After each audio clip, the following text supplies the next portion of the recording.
उत्तर प्रदेश विधानसभा चुनाव 2027 के मद्देनजर सबसे अधिक चर्चा इस राजनीतिक संभावना की हो रही है कि यदि समाजवादी पार्टी, कांग्रेस और चंद्रशेखर आजाद की आजाद समाज पार्टी एक साझा चुनावी मोर्चा बनाते हुए सामने आए तो इसका चुनावी असर कितना बड़ा हो सकता है। फिलहाल समाजवादी पार्टी और कांग्रेस के बीच उत्तर प्रदेश में गठबंधन की राजनीतिक समझ दिखाई देती है, जबकि आजाद समाज पार्टी औपचारिक रूप से इस गठबंधन का हिस्सा नहीं है। लेकिन फिर भी ये चर्चा होती है कि अगर अखिलेश यादव और कांग्रेस के साथ चंद्रशेखर आजाद की भागीदारी हो तो यूपी की राजनीति का समीकरण क्या होगा। अखिलेश यादव की पीडीए पिछड़ा दलित अल्पसंख्यक रणनीति का उद्देश्य केवल यादव और मुस्लिम वोटों तक सीमित नहीं है, बल्कि गैर यादव पिछड़े वर्गों, दलितों और सामाजिक रूप से वंचित वर्गों को भी एक साझा राजनीतिक मंच पर लाना है। 2024 के लोकसभा चुनाव में समाजवादी पार्टी ने इसी रणनीति के आधार पर उल्लेखनीय सफलता हासिल की थी। कांग्रेस ने भी कई क्षेत्रों में गठबंधन को अतिरिक्त समर्थन दिया। यदि इस सामाजिक समीकरण में चंद्रशेखर आजाद का संगठन भी शामिल होता है तो विपक्ष दलित मतदाताओं के एक हिस्से तक अपनी पहुंच बढ़ाने का प्रयास कर सकता है। चंद्रशेखर आजाद का सबसे अधिक प्रभाव पश्चिमी उत्तर प्रदेश में माना जाता है, खासकर नगीना, बिजनौर, सहारनपुर, देवबंद, गंगोह, बेहट, धामपुर, नजीबाबाद, चांदपुर, मुजफ्फरनगर के कुछ क्षेत्र, मेरठ मंडल और आसपास के जिलों में उनकी राजनीतिक सक्रियता और संगठन की मौजूदगी दिखाई देती है। इसके अलावा आगरा, अलीगढ़, हाथरस, बुलंदशहर, बरेली, मुरादाबाद, रामपुर और कुछ पूर्वांचली जिलों में भी आजाद समाज पार्टी अपनी उपस्थिति बढ़ाने की कोशिश कर रही है। हालांकि संगठन की ताकत हर जिले में समान नहीं है और कई क्षेत्रों में उनका प्रभाव सीमित है। यदि समाजवादी पार्टी, कांग्रेस और आजाद समाज पार्टी एक साथ आते हैं तो विपक्ष ये संदेश देने की कोशिश कर सकता है कि पिछड़ा, दलित, अल्पसंख्यक और कुछ अन्य सामाजिक वर्गों का व्यापक गठबंधन तैयार हो रहा है।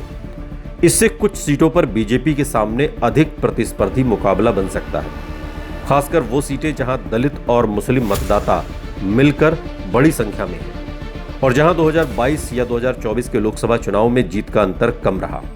वहां विपक्ष अपनी स्थिति मजबूत करने का प्रयास कर सकता है।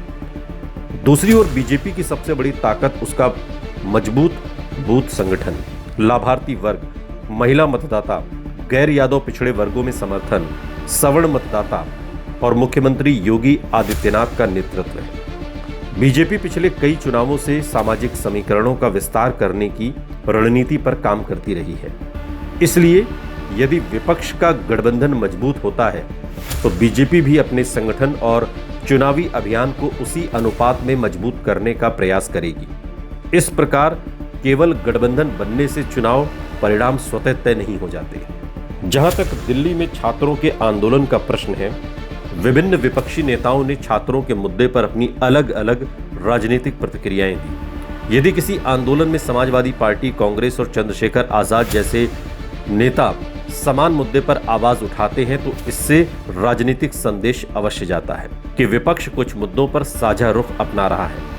और इसी वजह से ये कयास भी लगाए जा रहे हैं कि क्या दिल्ली के जंतर मंतर पर हो रहे छात्र आंदोलन में जो एकता कांग्रेस, समाजवादी पार्टी और आजाद समाज पार्टी के नेताओं के बीच दिखाई दे रही है, क्या वो उत्तर प्रदेश के विधानसभा चुनाव में भी जमीन पर उतरेगी। यदि भविष्य में ये राजनीतिक एकजुटता और औपचारिक गठबंधन का रूप लेती है तो समाजवादी पार्टी को पश्चिमी यूपी की कुछ सीटों पर अतिरिक्त राजनीतिक लाभ मिलने की संभावना बन सकती है। कांग्रेस को भी कुछ शहरी और पारंपरिक क्षेत्रों में इसका लाभ मिल सकता है, जबकि चंद्रशेखर आजाद को राज्यव्यापी राजनीतिक पहचान और संगठन विस्तार का अवसर मिलेगा। दूसरी ओर सीटों के बंटवारे स्थानीय नेताओं की महत्वाकांक्षाओं और अलग अलग दलों के सामाजिक आधार के बीच संतुलन बनाना भी बड़ी चुनौती होगी। बहुजन समाज पार्टी की भूमिका भी इस पूरे समीकरण में महत्वपूर्ण रहेगी। यदि बीएसपी अपना पारंपरिक दलित वोट बैंक बड़े पैमाने पर अपने साथ बनाए रखती है तो विपक्ष के लिए दलित मतों का पूर्ण ध्रुवीकरण आसान नहीं होगा। वहीं यदि दलित मतदाताओं का एक बड़ा हिस्सा विभिन्न विपक्षी दलों की ओर स्थानांतरित होता है तो कुछ निर्वाचन क्षेत्रों में चुनावी मुकाबले का स्वरूप बदल सकता है। ये पूरी तरह क्षेत्रवार और उम्मीदवार आधारित स्थिति होगी। राजनीतिक विश्लेषण के आधार पर कहा जा सकता है कि समाजवादी पार्टी, कांग्रेस और आजाद समाज पार्टी का संभावित गठबंधन उत्तर प्रदेश विधानसभा चुनाव 2027 को अधिक प्रतिस्पर्धी बना सकता है, खासकर पश्चिमी उत्तर प्रदेश और कुछ दलित मुस्लिम प्रभाव वाले क्षेत्रों में। इसलिए ये कहना बिल्कुल गलत नहीं होगा कि अगर कांग्रेस और समाजवादी पार्टी के साथ चंद्रशेखर आजाद जुड़ते हैं तो इससे गठबंधन को अतिरिक्त लाभ मिलेगा। कुल मिलाकर यदि भविष्य में समाजवादी पार्टी, कांग्रेस और चंद्रशेखर आजाद एक साझा चुनावी मंच बनाते हैं तो उत्तर प्रदेश की राजनीति में एक नया विपक्षी समीकरण बन सकता है। इससे कई सीटों पर मुकाबला अधिक कड़ा होने की संभावना है और विपक्ष अपने सामाजिक आधार का विस्तार करने का प्रयास कर सकता है।